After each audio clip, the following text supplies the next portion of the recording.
But good morning and welcome to Working with Generation Z, mastering collaboration within our workforce. Topic. Generation Z are our workers of the future.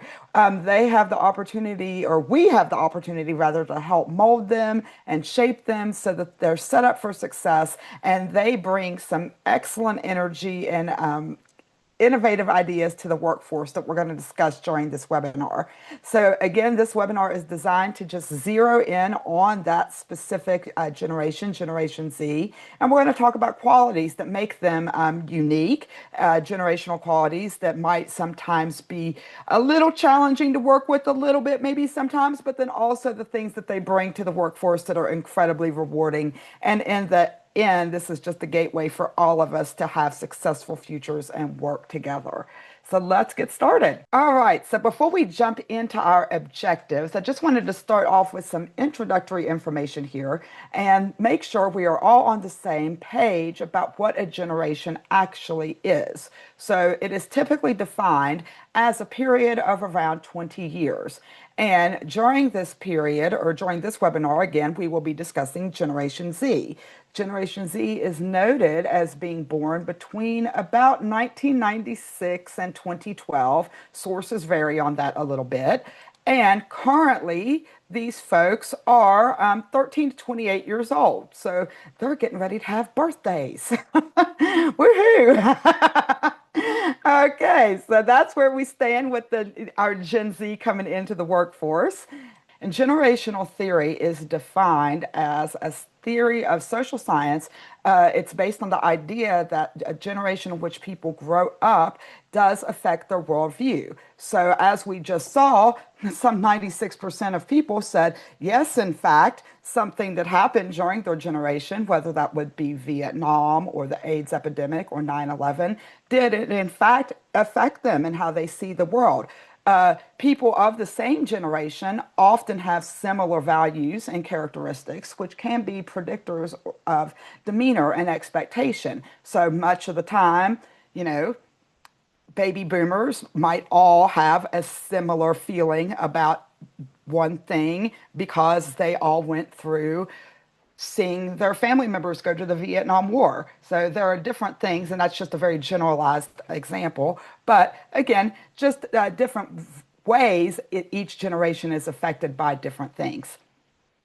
So keep in mind that this concept is not to pigeonhole or stereotype any group of individuals, but it is rather a way to offer insight. All right. So this is just a way for us to have a better understanding of commonalities that influence each generation.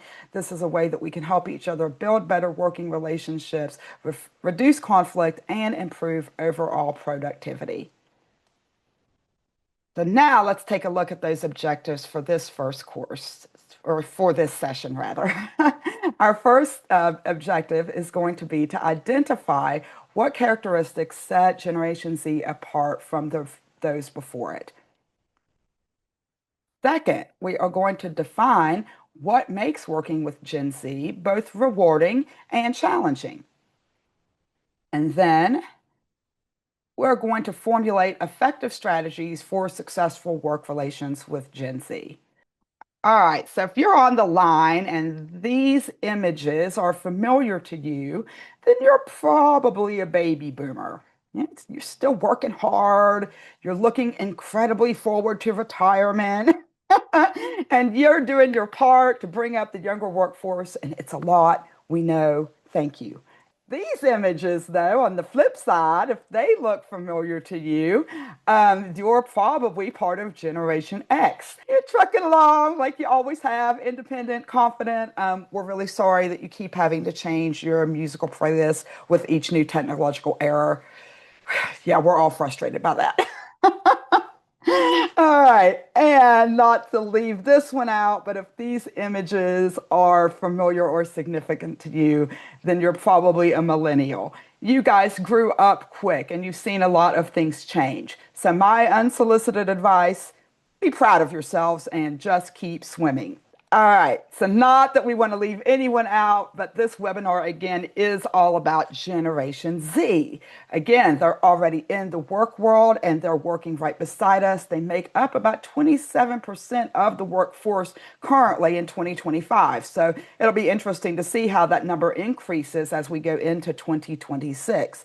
According to multiple surveys, they are projected to be the largest consumer group globally. They have the largest influence on fashion, travel, and you guessed it, technology. So let's dive into what makes this generation so unique and interesting, especially as they become more present in the workplace. All right, so we are going to jump now into objective one, which is identify what characteristics set Generation Z apart from those before it. So take a look at this image. It alone already tells you a good bit about Generation Z. All right, so according to research, here are some of the notable qualities that set Gen Z apart from the rest. They are the first true digital natives. I mean, these folks don't know a time that an iPhone or the internet did not exist. That doesn't make sense to them. So the first digital natives.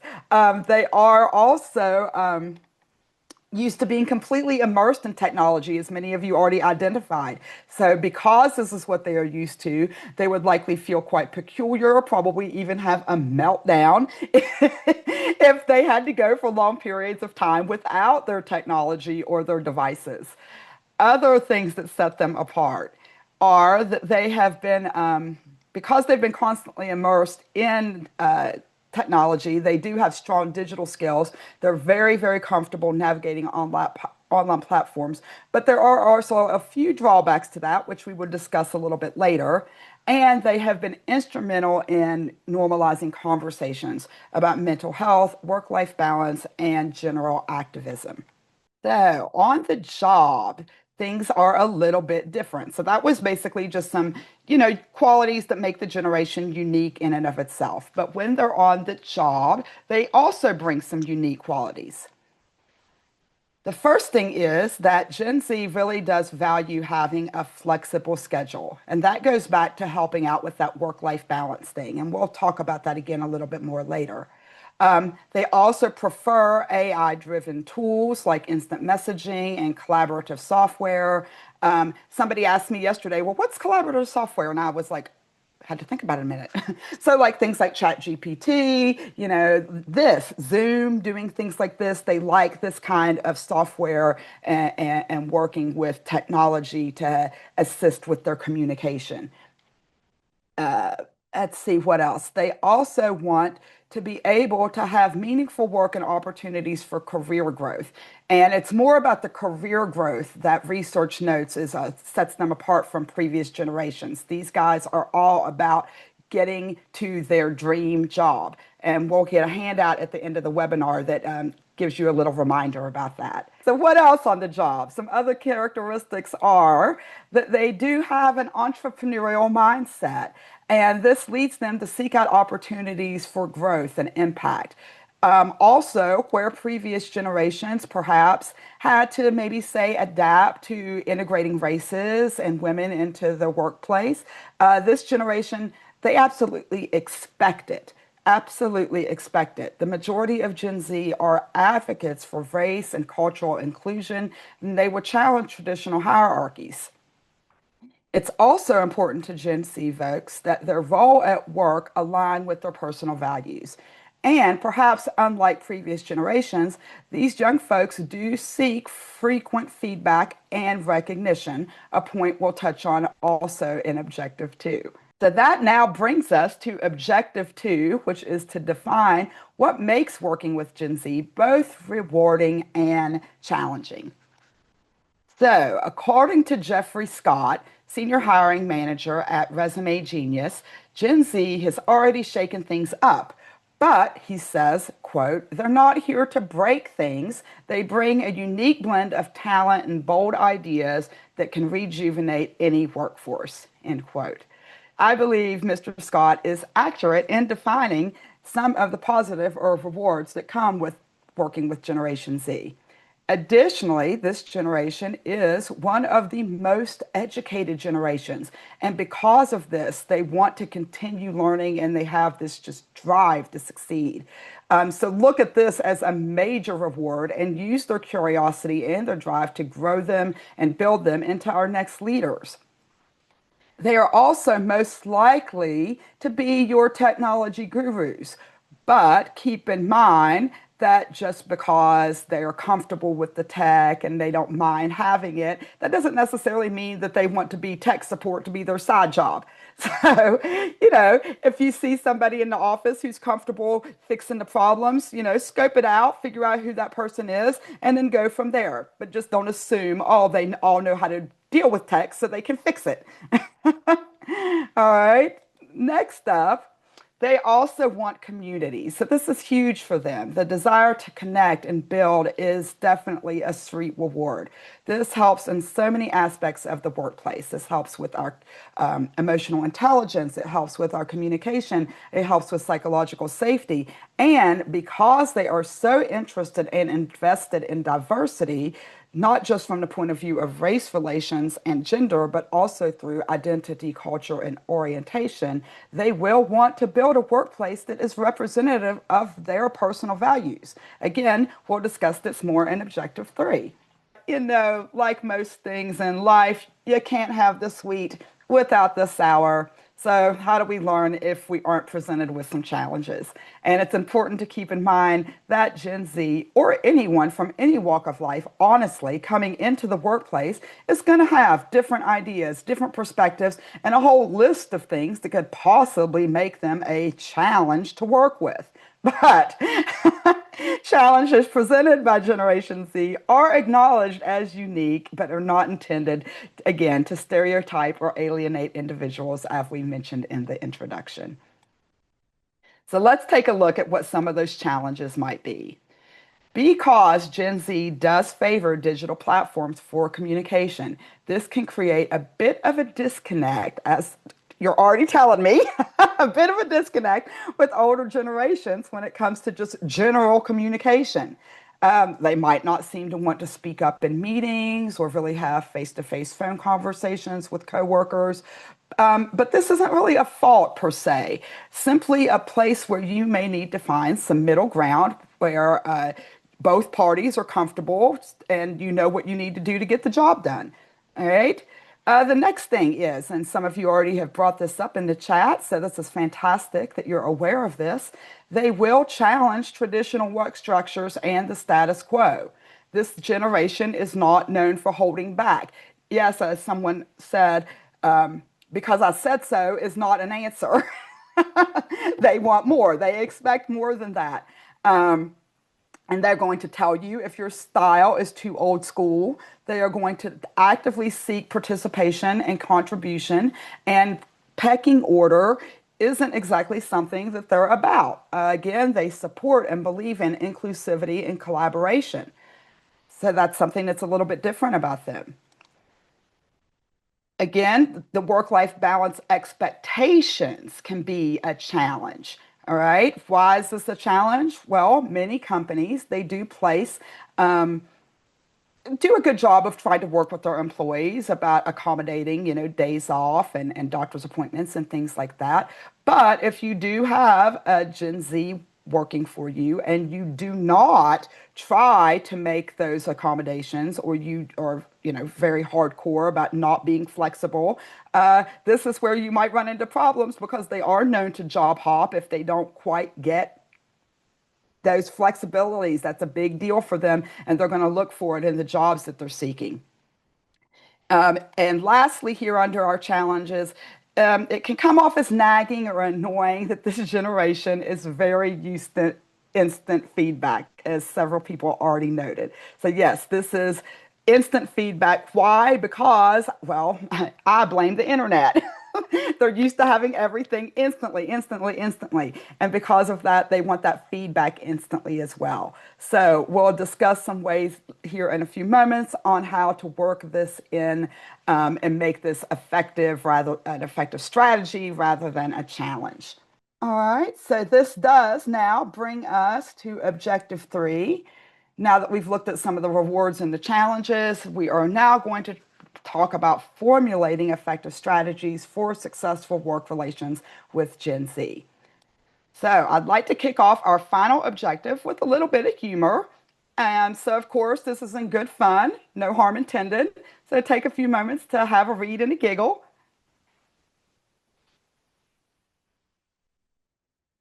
All right, and let's take a look again, in addition to that conversation we just had, at some more effective strategies for working with Gen Z and turn those rewards that well, yeah, turn those challenges into the rewards that will, in fact, hopefully be a successful work relationship for everyone.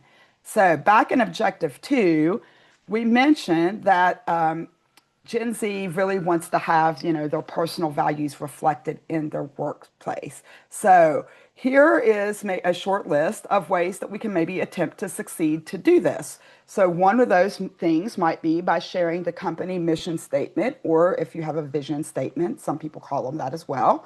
All right. And why might you want to do this? Well, because if they have an understanding and an appreciation for it, then that gives them a little bit more purpose behind what they're doing. Like this is why we do what we do. So there's that. All right. Team dossier. And we use this here at OHRM as a way to just kind of get to know our peeps. What color do you like? What's your favorite food? What's your favorite dessert?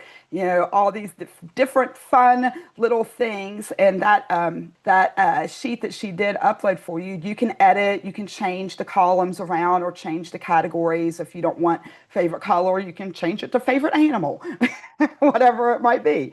All right. But again, this is just a really nice way to kind of just help you get to know each other and spark some conversations. What else can we do that are effective strategies? Well, we can practice asking powerful questions, also known as open-ended questions. Okay? These types of questions show a genuine interest from the listener and require a thoughtful response from the responder. So that's what makes them kind of a getter. So if you kind of need a reminder on like, oh, an open-ended question, how do I do that? Okay, well, we've given you a cheat sheet. All right, so thank you, everyone. More effective strategies for working with Gen Z are, as we noted earlier, they do have this need for instant, constant feedback. And again, instant and kind of constant. So immediate gratification. And there's a whole, we could get, this could be a whole nother webinar in and of itself. We won't get too into why all these things happen, but I'm sure many of you can come up with reasons for why the instant gratification. Not only do we have this instant internet, but we also sort of started changing, sports teams over to participation trophies and things like that. So everyone's used to everyone gets something, right? Now, is it like that in the work world? Hmm, not necessarily. All right. So how do we work with that instant feedback and immediate gratification? Um, Again, it really comes down to communication, whether it's having a direct report or just a coworker. Have open, honest communication. Remind them that the working world has many moving parts. It can be helpful also if, again, this is where it can be helpful if they know the mission statement or the vision so that they see the purpose in what they are doing behind their work. And it might help older generations to kind of, step into their shoes so that you know where these idiosyncrasies are born from. Remember what we discussed in Objective 1 about generational characteristics and how they set us apart. So, take a minute. Why are these kids made this way? What things happened in their lives that caused them to need feedback and instant gratification? All right. So for the remainder of this list, we are going to do this one together. All right. So I'm going to bring up a couple of, I'll just start with this one, for instance. We may or may not have talked about this in challenges, but right now, what I would like for us to do is look at this statement, which is how do we manage distractions and maintaining focus? What are some effective strategies that we can come up with for maintaining managing distractions, and maintaining focus. Who's got some ideas? Stop multitasking. All right. Some people can, some people can't. Breaks. Okay. Yes. Set a weekly schedule. Chunking time. Yes, very good, Jessica. Because that's something that they're used to in school. Also, checklists. Good. Make sure the workload is manageable. Set deadlines to help them focus and make sure expectations are clear. Check for understanding. Absolutely. Set a timer and be diligent. Then take a break. Have quiet, no calls, etc. Working times. Oh, these are all excellent ideas, everybody. Set deadlines for myself and staff. Checklists are awesome. To-do lists, timelines, deadlines. Excellent. All right, so keep them coming in. Keep them coming in. I'm just going to go to the next idea, but yes, you guys are doing a great job with this so far. All right, what about challenging traditional work structures? I mean, this can be down to anything. Somebody mentioned earlier about how people dress as opposed to, I don't want to talk in a meeting. So, how do we work with that? How do we help them feel comfortable and make this something that's a success? Schedule breaks so they don't have distractions during work times. Yes. Use a planner. I use a planner. I love my planner. Need my planner. Talk to them and come up with the best way to do things. Absolutely. I mean, you don't know until you find out. Yes, my planner is my life. Yes. I think that is where we fail the most with the we've always done it this way. Change could be good. Yes, Penny, communication. Give them autonomy and ownership. Absolutely. All right. Anybody else want to weigh in on that one? That would be how do we deal with challenging traditional work structures, flexible hours and schedules? Ask them what their challenges are, how they feel the challenges could be addressed. Let them see leadership as people. Oh, I love that, Marcia. Thank you. Yes. As a trainer, we have to come up with new innovative ways to train them. We sure do. And keeping it fresh and interesting. Yes. All right. So we've got one more on this list to discuss, and that is this is a huge thing for them. They have an expectation for rapid career growth. That's not always going to be the case, is it? So, how do we manage this expectation and help them out with this? Give them clear career paths. Very good. Yes. What else? Clear communication with a capital C in all caps. Yes. Make sure the path to growing is clear. Okay, absolutely. Outline opportunities for them. Yes, ask them what their goals are for professional development and actively help them grow towards achieving those goals. Love it, Natalie. Be honest and upfront. Explain things don't happen as fast as they think they should. Yes, and Jenny, I'll just say a little side note here. I included this one actually because it was on the list. There was a list of many things. So but this one in particular, because Linda gave an excellent example as we were kind of discussing this last week. And she talked about how, in, if any of you guys are fans of The Big Bang Theory, the television show, you know, if you are, you can put a thumbs up or whatever. But in that show, if you're someone who views it, you have two men who are university professors. Maybe they're adjuncts, professors. We don't really know, but they work at a university and they share an apartment. They share it. Then next door, they have their best friend Penny, who's a waitress who lives in the same kind of apartment with the same pretty fancy furniture. And what you're presented there with is that waitress, university, equal. And that's not to take anything away from being a waitress because I was a waitress for many years to get where I had to go. But it's the expectation for rapid career growth that we're talking about here. That if they see, oh, well, all I have to do is be a waitress and I can have this fancy apartment with this fancy stuff and nice things, that sets up unrealistic expectations. There needs to be a shift in education system to support the later work environment. My comparison is growth is like a jigsaw puzzle. Each piece must be in its place before the picture is whole. I love that. Yes, when you make your picture, then you can expect to grow. Yes. And then again, the television show does set an unrealistic expectation and creates a disappointment and demoralization. Thank you for adding that, Linda. Thank you. Yes. Let's see. Sullivan. The expectation comes from seeing other people's career grow rapidly during economic moves. Yes, I would agree with that. But when you get there, the positions are full or hires are down, and so is the economy. That happened to me as I was coming up out of college. So, absolutely. Yes. All right. Great ideas, everybody. Excellent, excellent ideas. The internet is great at increasing expectations. Absolutely. And that's where they live. So, we got to kind of, bring them down to earth a little bit, a little bit. All right. So absolutely. So very good job on answering those and participating. I appreciate you guys on that. So your coworkers, they might look like this. Even your manager, maybe, but don't hold it against them because as a previous educator, I do say with love, these kids, they are innovative, they're excited, and they want to be part of the workforce.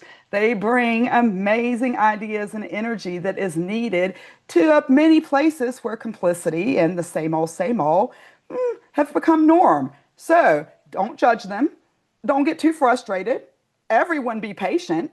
Lead them, teach them, and prepare them to be our future cabinet secretaries, deputy chiefs, commissioners, nurses, web designers, and all of our voices for the future.